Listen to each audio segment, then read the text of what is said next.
What happening, YouTubers? Thanks for checking out this video. Now, I've had a fair few comments in the past when it comes to actually modding the original classic and mini consoles that's been coming out. And a fair few have been asking, which is the best mini console to actually mod for?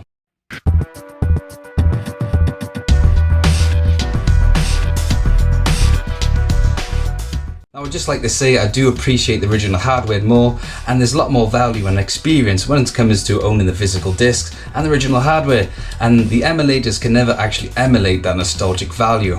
Now, I actually only own 3 of these classic and micro consoles. The very first one I bought was the PlayStation Classic because of how cheap it was. I think I only picked this up for £35 because of its failure, and a lot of you guys were actually complaining about the games that it came out with, and there was hardly any settings. But thanks to the actual modding community like Mod My Classics, this is actually an awesome experience. Now, the actual second one I actually got and picked up, which is one I enjoyed a lot more because of the nostalgic value, was the Mega Drive Classic, or Mega Drive Mini, I think that's what it's called, yeah.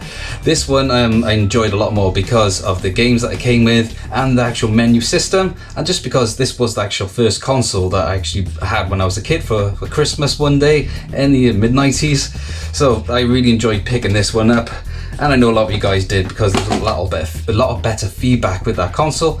And then my friend actually got in contact with me and let me play around with the SNES Classic, so I actually get in and mod this for him. So I've enjoyed every experience, and the guys behind Hakchi, which is the guys that actually helped me mod the SNES and the Mega Drive Mini, have been absolutely awesome. And I'll send the links to the videos that actually help you to mod them yourself. I'll send them in the description below. Now, it does come to personal preference really in which one you want to stick with. When it comes to the SNES, there's only one hack method that I know of anyway, and that is Hakchi, which you can also use for the Mega Drive Mini as well. So hacking both of these systems, you are using Hakchi that you download for the PC or Mac. Again, this is not a how-to, but I'll pop a link to my video up in the top here, and it is also listed in the description.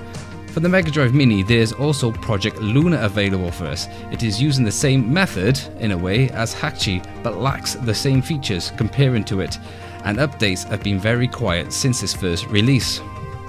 Using Hakchi is great, and recently they've added some well-needed updates. The benefits in using Hakchi is that it will notice every ROM that you put on there, but that doesn't mean every ROM is guaranteed to work. That is just due to the emulator. But it is my favourable method to make sure that your ROM gets listed.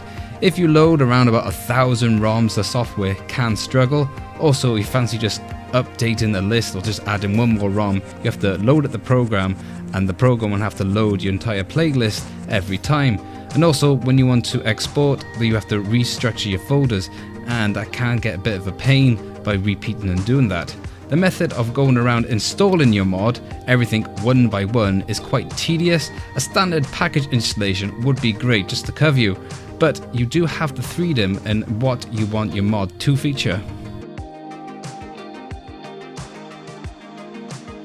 When modding the Mega Drive Mini with Hakchi, with each ROM you can also scrape info, which gathers info of story, number of players and genre details, much like the original interface, which completely wins it for me.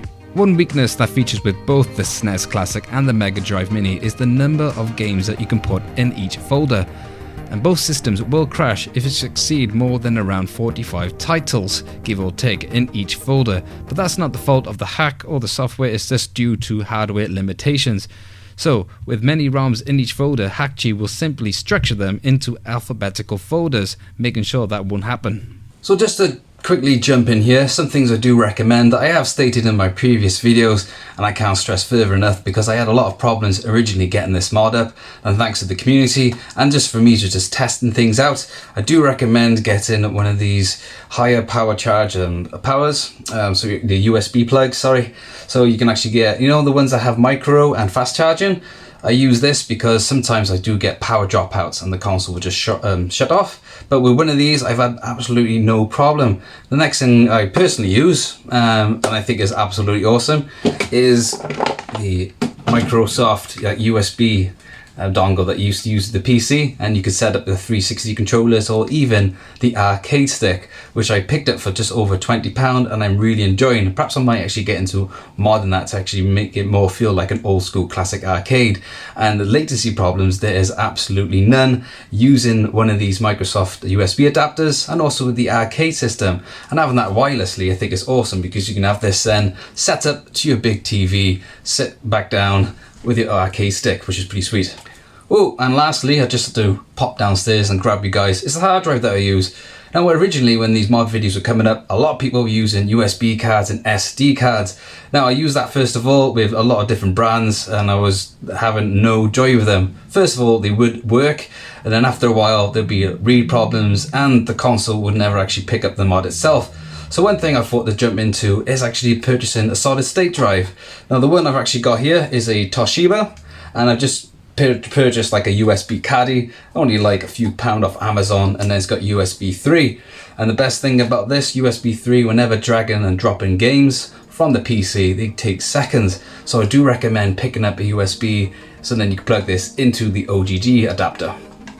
Now, when it comes to the PS Classic, there are two main ways that I know of and tried anyway, which is Auto Bleem and the other is Project Iris.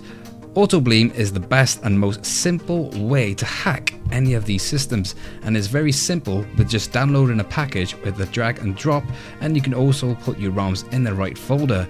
But you have to use the second USB port at the front to make sure that does it. There is a way around to use Auto Bleem to be installed with an OTG cable, but there is a workaround. This method is just a simple drag and drop and use in the second USB port. A great feature as well is Auto Bleem themes. There are plenty to choose from and download that are much better than the standard ill looking ones that it came with pre-built. The downfall is that Auto Bleem is structured just to list your PlayStation 1 games, and last I looked it was a while ago, so take that as a pinch of salt. They were looking to add other console listings onto the theme structure as well when I last checked in. I've seen people being able to do this, so the theme actually accepts PS1 games, Mega Drive games, etc. But you have to work around doing that. It didn't come with the standard download package. Another main feature is that it didn't come with accepting Bluetooth receiver or accepting the Wi-Fi receiver, the wireless dongle. So both Bluetooth controllers you cannot use with it, and also getting those retro achievements online or updating certain things, you wouldn't be able to do so. You have to download each package and install that again onto the PlayStation Classic. Now, for my recommendation, what I consider is the best way, again, this is just my preference, and that is Project Iris on the PlayStation Classic. I found it had a slight better performance and compatibility with some games, even though they're basically using the same programming and emulators. Now, this is due to some of the specifications of the hardware of these micro and mini classic consoles. Now, when it comes to the hardware specs of these micro consoles, the SNES has a 1.3 GHz processor with 256 megabits of RAM and over 512 megabits of storage. Now, when it comes to the Mega Drive, it has a later, more reliable 1.0 GHz processor, but it was designed to have 1.3 GHz, so that can be simply overclocked by the Hakchi software. So there's no really difference in processing power. And then with the RAM, it has 256. Again, the same, and the storage again is 512 megabits of flash memory. The PlayStation Classic, on the other hand, has a 1.5 gigahertz processor and a 1 gigabyte of DDR3 RAM with 16 gigabits of memory. With Project Iris, you can actually remove the games built in and put whatever you like in it if you decide to do so. So that means the PlayStation Classic does push more processing power and does have more stability on processing the emulators. From this, the difference is not major, but there was just a couple of games that I had running on all three systems using the same emulator, and that only ran on the PlayStation Classic. One example is Gunbird running on Main 2003. It wasn't booting at all on the SNES or the Mega Drive Mini, but would do on the PlayStation Classic. But there were some minor features and options that were only working on RetroArch on the Mega Drive Mini that wouldn't work on the PlayStation Classic, so there were some give and take. Another better performance I found with the PlayStation Classic was running SNES games. and that would further have a steady frame rate when selecting the audio to a high quality. So with just a couple of dips on the SNES and Mega Drive, but with the PS Classic they seems to be running at a steady 60 frames when using higher audio quality. And also with the wavy background, on the theme of RetroArch, it does seem to run a bit smoother on the PS Classic. Project Iris gives users an auto boot selection, which is great, so I jump straight into RetroArch and I let that list my games, download my art, etc, etc. Emulation Station is just a front end of RetroArch that looks awesome and is very simple to use, and there's a lot of themes you can download to make this the way that you want. A welcoming feature with Emulation Station is searching through categories and listing all the games, and it automatically lists the games in the correct console folders, so there's no actually adding or sorting anything out. Emulation Station just adds all the games for you. The main downfall when using Emulation Station is that it does actually add every single file name within the folder. So for instance, if one game actually had 3 files to actually run that game, it would list every file. So you just delete the games that actually don't run the game. So it's very fiddly. And then one thing as well that Emulation Station does, which is pretty good, it actually automatically puts the files in the right console. So that's really easy and simple, but there's a lot of fiddling. And also Emulation Station sorts out each console with an emulation core. So if you got a SNES folder with all your games, that folder will only run with a certain emulator or core, so you have to manually go into the actual file and change the settings that way. So yes, it's not the best, so that is where RetroArch comes in and actually takes up the win. Well, for now anyway. So I'd just like to say I've really enjoyed modding these micro consoles, and one day I'd like to try and get my hands on the PC Engine and any of those arcade micro consoles like from SNK. I do like to jump and modding these myself. It's so much fun, especially I've probably put in too much time in doing this because I just enjoy the freedom and how much creativity you can do, creating your own artwork, your own backgrounds, and setting up your own menu and icons. I get too lost up in that, and I do really enjoy it. And I'd just like to thank again Mod My Classics and Hakchi for providing this awesome hack. So it's a really simple and affordable way to actually get any of these emulators going. No actually modding any previous consoles or setting up a PC or laptop. Just a simple micro console you can get drag and drop a hack on and you're good to go. So as always guys, if you like this video, hit that button. If you want to help and support this channel, click subscribe, leave your comments below, and I'll catch you guys on the next video.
So I'd just like to say I've really enjoyed modding these micro consoles, and one day I'd like to try and get my hands on the PC Engine and any of those arcade micro consoles like from SNK.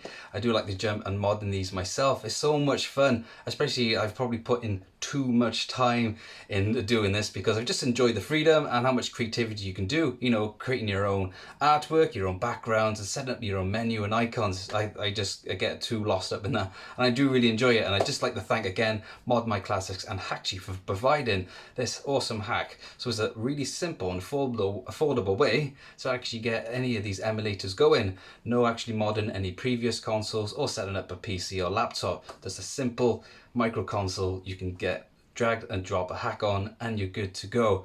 So as always guys, if you like this video, hit that button. If you want to help and support this channel, click subscribe, leave your comments below, and I'll catch you guys on the next video.